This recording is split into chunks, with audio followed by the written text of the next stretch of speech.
I'm going to be making some recommendations for governments to follow later in the video, but the main thing to take away is that if there isn't action taken fairly swiftly, fairly soon, this could result in millions of job losses around the world from the retail sector, hospitality, cafes, restaurants, etc. Small business owners in particular will be hit the hardest. If millions of jobs are lost, this will result in a crash in GDP because 70% of all GDP comes from consumer spending. A lot of that comes from small businesses. This would have a knock-on effect. It would cause a double dip recession. And if you know what happened in previous crises like this could even, in a worst case scenario, cause a depression. So this is definitely a serious topic that needs our attention today. Please remember to click the like button, subscribe to the channel if you haven't already. And with that, let's start off with an example here. Let's look at the United Kingdom, which is always a good example for anything financial, retail, etc. So if we were to go back to the turn of the 18th century, you would see around 50,000 small independent retailers or self-employed business owners. Now, of course, a very different time period back then where everyone was self-employed, the butcher, the baker, the blacksmith.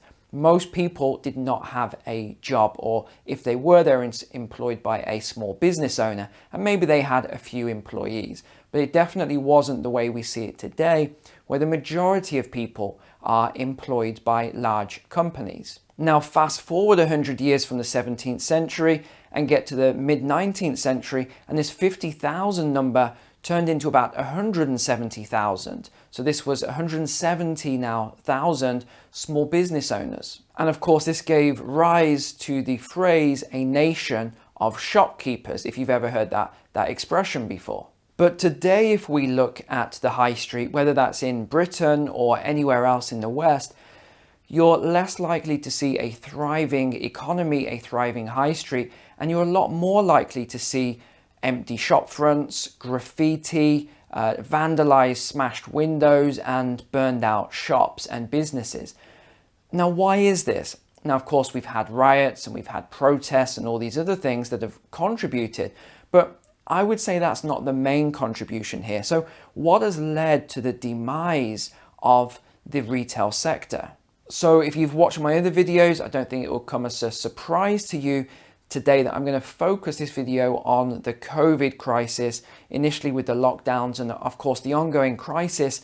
Around 18 months now this has been going on with no end in sight. I definitely don't agree with a lot of people who think we're coming to the end of this crisis now. I think this is going to continue on for years yet to come, and hence the importance of this information today. But of course, I can't discount one other major contributor to the demise of retail, and that is online businesses. Amazon is a prime example, which made things cheaper, it made it more convenient, easier to search, and they would even deliver it to your door, which is very important in the climate we find ourselves in. Many people are still too afraid to even leave their home, so of course the advent of online retail is a godsend to this category of person. But even before the lockdowns and this crisis, online businesses were growing at an exponential rate. And this was taking away a lot of the business from retail, from the high streets, from your local shopping districts. But there's also something really crucial and very important that I'm really surprised most media outlets are not covering. And that is that a lot of the demise of these retail and the larger retail outlets were actually owned, 9 out of 10 of them were owned by large private equity firms. Now, why is that so important? Why am I bringing that up? Well, if you think 90%, in most cases, it varies from country to country, of the large collapses where this left the government and the taxpayer picking up the bill for all sorts of things. In fact, let me mention a couple of notes here on what the taxpayer had to pick up for.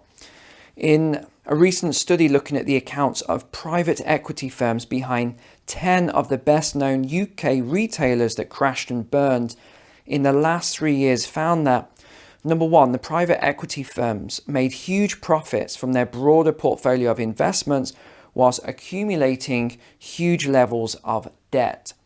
Number two, they owed millions to the government at the time of the collapse. And of course, the government doesn't have any money. So who pays this bill? It is the taxpayer.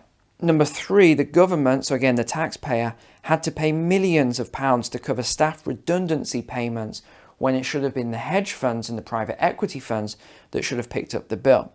There was also the human cost as well, with tens of thousands of jobs being lost when, and again, this is just these 10 firms, when these private equity owned retailers entered administration or liquidation. So again, we have to raise the question of why are so many of these big businesses disappearing? So you'll have heard me talk about this on other videos, but what these large institutions do is they have a lot of lobbyists, so well-paid lobbyists.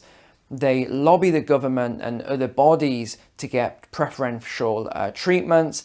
They're able to take on huge amounts of debt. Often it may be pension funds and things like that. So people's pensions, they take on huge amounts of debt at very, very low interest rates.